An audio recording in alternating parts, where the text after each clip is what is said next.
the Tier 0 Yu-Gi-Oh format. At first I thought about quitting, and then my scapegoat tokens came in. Bro, look at them, like, aren't they amazing? Like, they're dope. But then that's when I realized we can play all the bad decks we want this format. And if we lose, it doesn't matter. We're not playing Tier 0. We're never punished. It's the perfect scapegoat. What's going on with ya, big dog? And it is an amazing day for Yu-Gi-Oh!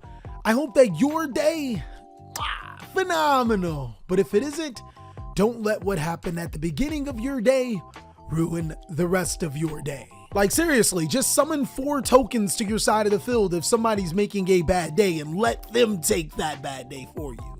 Today, we're going to be going over what do I think are the best decks in Yu-Gi-Oh! Post YCS Pasadena. It was a complete blast to be there, and I learned so much. Hopefully, I can drop that information to you guys to help make us better players. One of the more important things that I've learned that I want to pass on to you is that Yu-Gi-Oh! is, we gotta if your deck does rely on the graveyard, it's going to have a tougher time to compete. Not only are players relying on cards like Abyss Dweller, there are also the Ishizu cards being able to shuffle cards in your graveyard, and of course, the Bestials. Bro, I don't know how you guys didn't come prepared for not having a graveyard. It's something fundamentally simple. So let's go ahead and jump on into this tier list. I have 6 different categories, S+, all the way down to Went for Milk. If your deck went for milk, you probably shouldn't expect it to come back this format. Let's go ahead and start off this tier list by addressing the elephant in the room. The reason why we have an S+ category is because we are in our very first Tier 0 format in quite some time post YCS Pasadena. Tearlament is that deck to beat, and if there was a particular Tearlament variant, it would definitely be Tearlament Ishizu, though the other Tearlament variants are not very far behind if you ask me. The biggest reason why Tearlament Ishizu is just so good isn't because of Kelbeck and the Agito, it's actually because Medora and the Keldo being able to shuffle cards and manipulate both players' graveyards. This gives them utility to be able to reuse their extra deck monsters or ruin your graveyard presence. I think personally that's the reason why this deck is just so powerful, and of course Tearlament is the most unfair Yu-Gi-Oh! Archetype, being able to fuse just by sending cards from the deck to the graveyard. So we're going to base this tier list pretty much on how effective the strategy can be to beat the Ishizu Tearlament deck, and hopefully in the future this won't be a Tier 0 deck, but for right now that's what we're going to base it off of. In my opinion, I think that Crystal Beast is a solid B tier Yu-Gi-Oh! Deck, and allow me to explain why.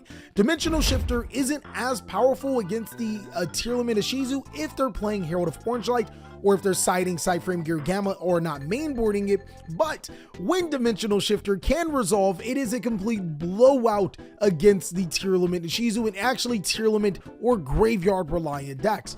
On top of that, this deck can easily make Abyss Dweller, and if you were to ask me, even with the new support in Battles of Legends Crystal Revenge, the Conclave Control version would probably still be the best because it can make rank 4 monsters like Abyss Dweller for Ishizu Tearlament and Baguska for the Floowandereeze matchup.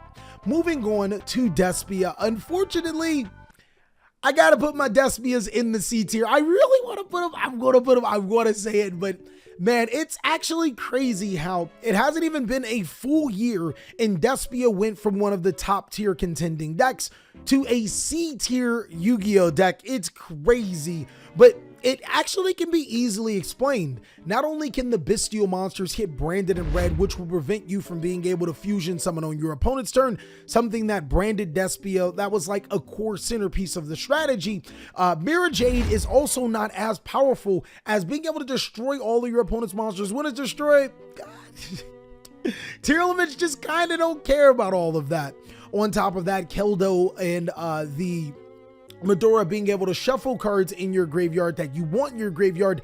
I think that the best route for this particular deck is to play the Artifact Scythe version, which would allow you to be able to play around the Bestial cards. Unfortunately, not Kelbeck unless you banished your cards.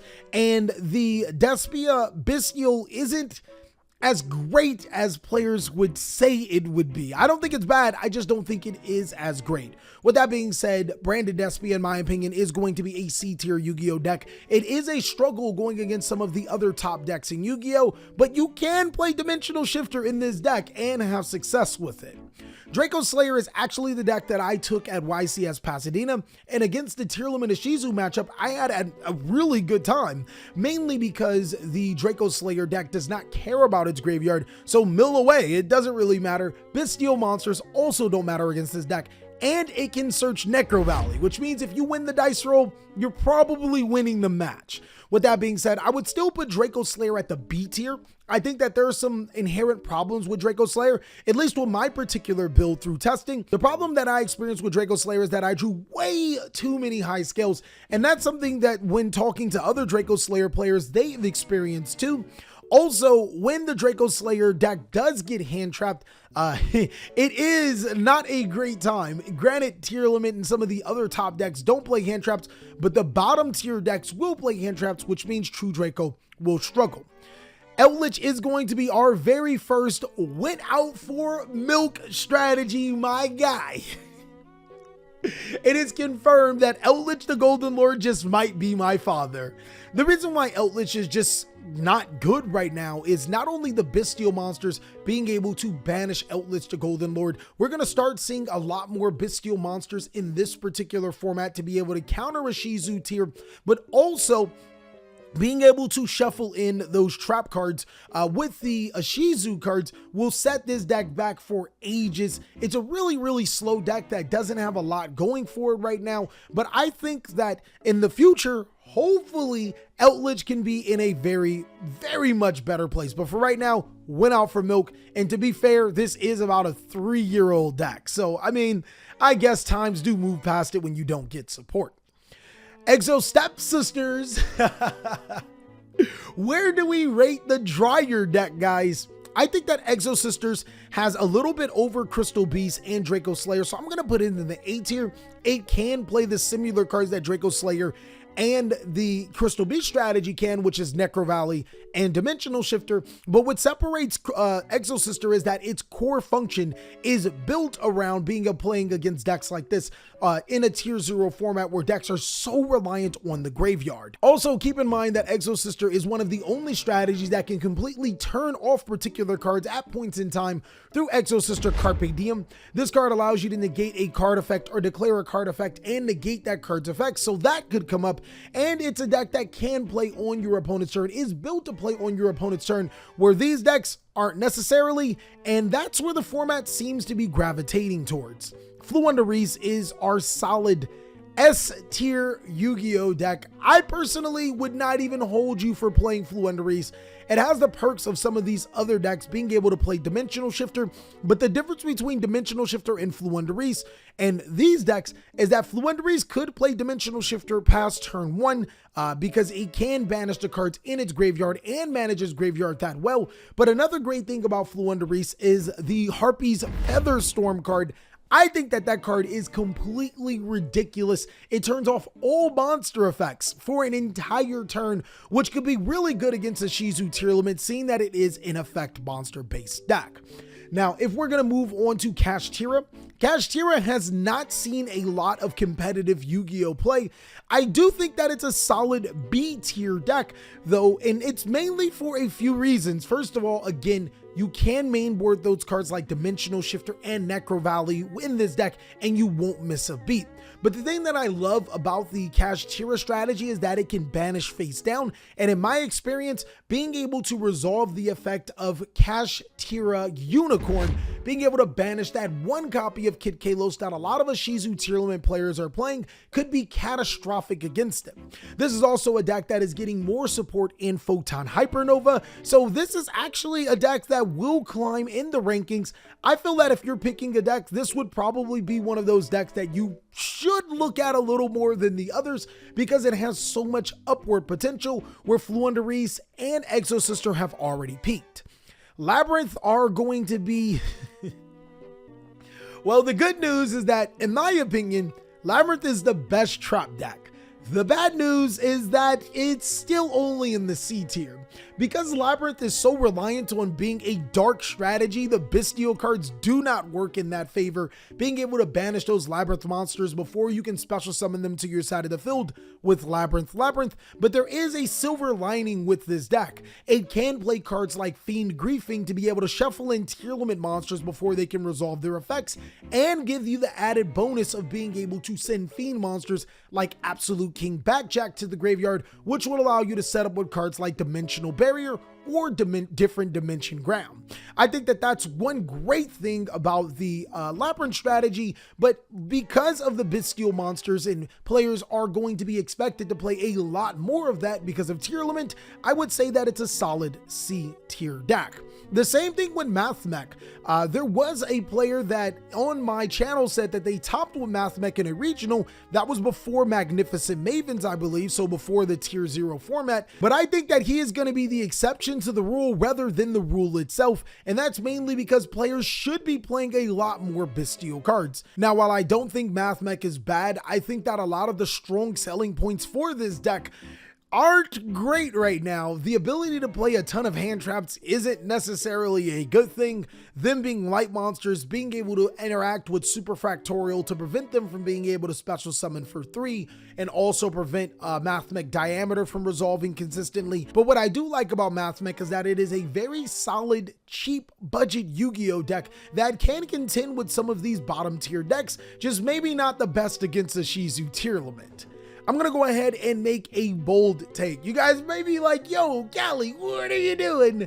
You are crazy. But I'm going to say Shizu Naturia is an A tier Yu-Gi-Oh deck, because this deck plays all earth monsters, so the Bestial monsters are completely dodged by this. This is also a deck that isn't hurt by Abyss Dweller as much, but more importantly, because it does play the Ishizu cards, it can use those exact same Keldos and Maduras to be able to mess with the Ishizu players' plays. This deck also can summon monsters like Naturia Beast, Naturia Barkion, which may not seem like much at first sight, but a lot of times if you can shut down a deck's spell cards like Floowandereeze shutting down their spell cards, or being able to land waste the correct effect monster, then you're in a really good spot. This deck is a lot better than what people give it credit, and I think that those Naturia monsters are going to be cracked. And it's not just the extra deck, it's the main board too, with Naturia Sunflyer being able to negate multiple monster effects.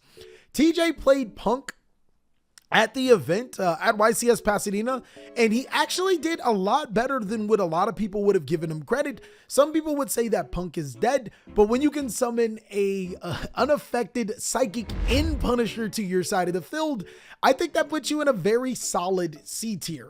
Now, one thing that we and TJ want to experiment with is maybe a Kashtira Punk build, and the reason why we say that is because the Kashtira monsters are level 7 Psychic monsters you can summon to your side of the field for free, giving the Punk strategy easy access to Synchro 10s, as well as their natural access to Synchro 11s. And then, as you already know, the Kashtira monsters are so good at being able to disrupt the tier limit strategy. This may work in Punk's favor. The deck can get you tons of advantage and offers other varieties of Synchros, as well as giving you the Exceed 7s. This might work, but for right now, we're going to say that it's a solid C tier deck, though correct pilot's going to have to be able to play this deck to perfection to be very successful. Rocket Dragon Link, it really does break my heart, but I'm going to have to put it in the C tier. I really want to put it in the B tier because of the Bestial monsters being the best with Dragon Link. Bestial Magnum Hut can not only search Bestial monsters from your deck to your hand, but it can search any dragon, which is really good for the deck.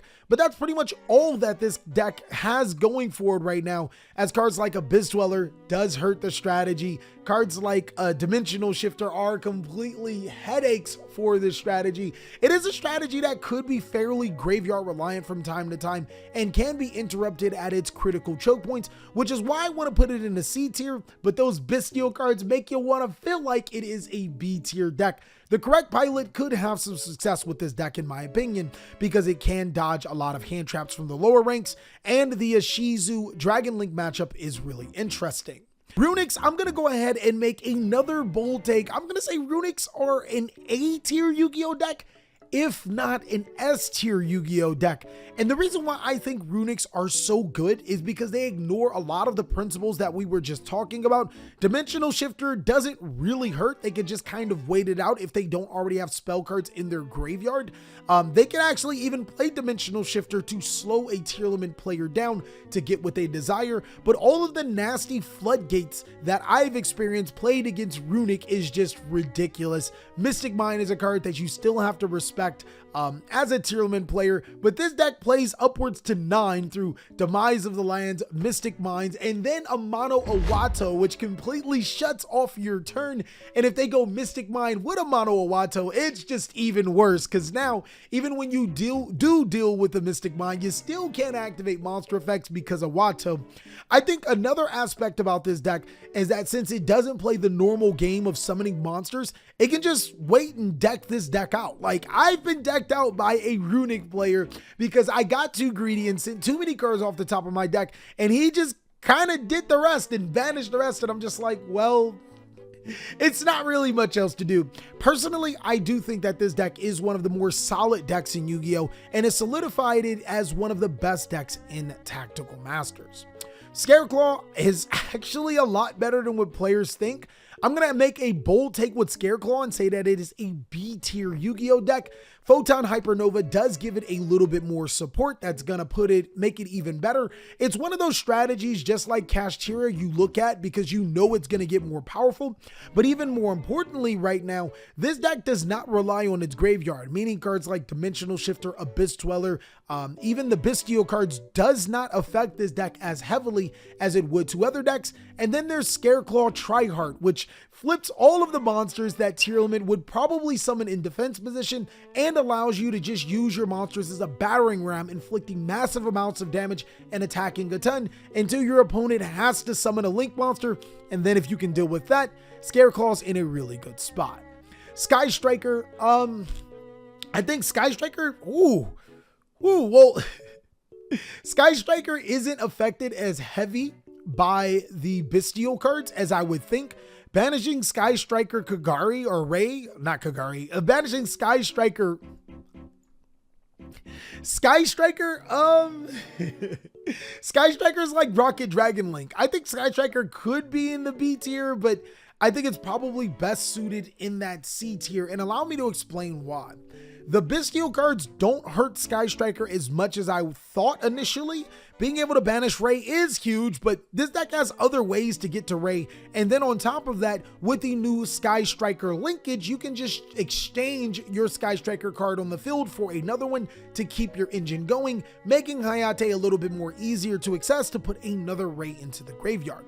There's also my most hurtful thing about this deck. The reason why I'm gonna put it in the C tier is Keldo and Madura. Them being able to use their effects in response to Kagari attempting to add a Sky Striker spell can really ruin the tempo of this particular deck. They can also use it when you activate multi-roll to attempt to set Sky Striker cards, and can use it against your Shark Cannon, which really does hurt in those particular situations. I would put Sky Striker in the C tier just because of how the format is going, but to be honest with you guys, if this deck did not exist, these decks are really, really good into the format. It's just hard to play in a tier 0 format. Sprite is an S tier Yu-Gi-Oh deck. Personally, I think that the pure Sprite version that can play Dimensional Shifter would probably be best, but a Bestial Sprite version is also really, really good. Those are probably my top 2 choices. Any other Sprite deck, unfortunately, I think takes a backseat to those strategies because this particular or that particular version of Sprite is just so well equipped to not only handle a Shizu tier limit, but any graveyard reliant deck. Sword Soul is really good. It's really good. It's a shame that we got to put it in C tier because Sword Soul is actually good. It is a deck that could play Dimensional Shifter, though you do have to give up your Tenyi cards, which, plot twist, they're light and dark monsters anyway, so you probably were looking at getting rid of them no matter what. That does kind of mess with the consistency slightly, but I think that Sword Soul is a very solid going second OTK deck. The problem with that is a lot of times you can't use your Tingy monsters that would help you break boards and go second, like Vashuda, because of the Bestials. Sword Soul is in a really interesting spot where I think just a little bit more support would put Sword Soul over the top, and I do think that there is some coming in Photon Hypernova, so I'm excited to see how that will work with Sword Souls. I put Therion in here just to show you that 6 months ago, Therion was one of the better decks in Yu-Gi-Oh! Now it's out for milk. In saying that, not too long after Therion made his debut, it's not even a thought after deck, but the biggest problem was with that is that Konami did a terrible job at supporting this deck to be a top contender, as opposed to the other Albaz support cards like Sword Soul, Albaz, Despia, who continued to get support. Therion just kind of got one set of support and then got forgotten about. Tri-Brigade as a pure deck, this deck is completely cheeks. I tried playing Tri-Brigade pure at the Attack of the Giant card. Oh my god, it was terrible. You literally just get outpaced by any deck that was made post Power of the Elements. Now, Tri-Brigade Spite, in my opinion, would be a C tier or a B tier Yu-Gi-Oh deck. That is the best version of Tri-Brigade if you were to ask me, but I do think that it is outclassed by the Dimensional Shifter or even the Bestial or even a combination of both. So pure went for milk, the other two B or C. And Virtual World is just completely outclassed by decks post Power of the Elements. It really does suck because Virtual World QB Shinshin on paper seems like a really good card. It is a walking macrocosmos.